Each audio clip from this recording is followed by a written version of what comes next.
ପ୍ରଥମେ ମୁଁ actually audition ଦେବା ପାଇଁ ଫର୍ମ ନେବା ପାଇଁ ଆସିଥିଲି କଟକ ଇଏ ରେଡ଼ିଓ ଷ୍ଟେସନ୍।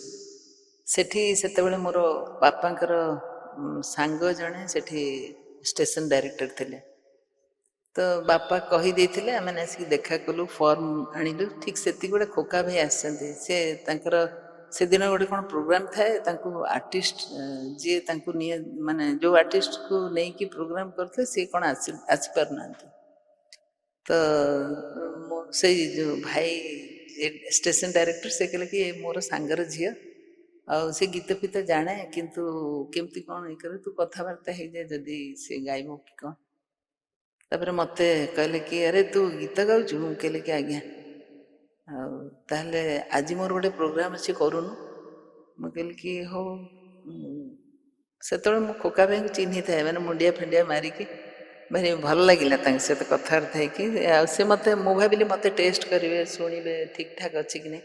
ମୁଁ କହିଲି କି ମୁଁ ଓଡ଼ିଆ ଗୀତ ବେଶୀ କିଛି ଜାଣିନି, ଖାଲି ଗୋଟିଏ ଗୀତ ଜାଣିଛି, ସାଥିରେ ଜାଣେ ନା କାହା ବାଟ, ଯେଉଁ ଗପ ହେଲେ ବି ସତର। ସେଇ ଗୀତଟା ଜଷ୍ଟ ନୂଆ ନୂଆ ଶିଖିଥାଏ। ସେଠି ତ ଗାଇବାର ସୁବିଧା ନାହିଁ। ଓଡ଼ିଆ ଗୀତ ସେଠି କେହି ପ୍ରାୟ ଶୁଣନ୍ତିନି, ପ୍ରାୟ ହିନ୍ଦୀ, ବେଙ୍ଗଲୀ, ତେଲୁଗୁ ଏଗୁଡ଼ା ସବୁ ଚାଲେ। ତ ମୁଁ ଗୋଟେ ଉଠେଇକି ରଖିଦେଇଥିଲି ଆଉ।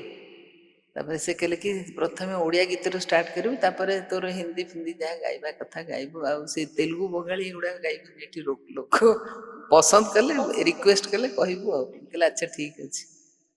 ତାପରେ ମୋତେ ଟେଷ୍ଟ କଲେନି। ମୁଁ ଭାବିଲି କ'ଣ। ତାପରେ ସନ୍ଧ୍ୟାବେଳେ ଗଲି ଷ୍ଟେଜ୍ରେ ପ୍ରୋଗ୍ରାମ୍ କଲା ପରେ, ସେ ପ୍ରୋଗ୍ରାମ୍ ଯେମିତି ସରିଲା, ସେ କହିଲେ କି ଯେ ଏଥର ତୋର ଗୋଟେ ନମ୍ବର ଦେ, ଯେମିତି ସାଙ୍ଗେ ସାଙ୍ଗେ ଇନଫର୍ମ କରିପାରିବି ତତେ। ବାପାଙ୍କର ଅଫିସର ନମ୍ବର ଦେଇଥିଲି। ତାପରେ ସେ ଯେବେ ବି ଡାକନ୍ତି ମୁଁ ଆସେ। ମୁଁ ସେଇଦିନ ହିଁ କହିଦେଇଥିଲି ଯେ ମୋତେ ହୋଟେଲ ଫୋଟେଲରେ ରଖିଲେ ମୋତେ ଭଲ ଲାଗିବନି। ଆଉ ତ କହିଲେ ଠିକ୍ ଅଛି, ତୁ ଆମ ଘରେ ରହ। ତାଙ୍କ ଘରେ ରହୁଥିଲି। ତାଙ୍କ ପିଲାମାନେ ବି ବହୁତ ଭଲ, ଭାଉଜ ବି ବହୁତ ଭଲ ପାଆନ୍ତି, ତାଙ୍କ ମା ବି ବହୁତ ବଢ଼ିଆ। ଭଲ ଥିଲା ଜର୍ଣ୍ଣି। ବହୁତ, ପ୍ରାୟ 1.5 ବର୍ଷ କି 2 ବର୍ଷ ମୁଁ ତାଙ୍କ ସହିତ ଗାଇଛି। ଯେବେ ବି ଡାକନ୍ତି ଆସୁଥିଲି।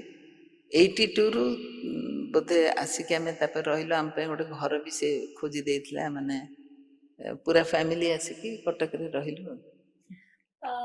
ସେ ଏବେ ନାହାନ୍ତି, ତ ଆପଣ କେତେ ମିସ୍ କରନ୍ତି? ସେ ଯିବା ଦିନ ତ ମୁଁ ଆସିଥିଲି ଘରକୁ, ଭାଉଜ ବହୁତ କାନ୍ଦୁଥାନ୍ତି। ମୋତେ ବି ବହୁତ ଖରାପ ଲାଗିଲା। ଯେଉଁ ଲୋକ ହାତ ଧରିକି ଚାଲିବା ଶିଖେଇଛି, ସେ ଲୋକମାନେ, ସେମାନଙ୍କୁ ହରାଇଲା ପରେ ମାନେ ଲାଗେ ଯେମିତି ଆମମାନଙ୍କର କେହି ନାହାନ୍ତି ସେଭଳି।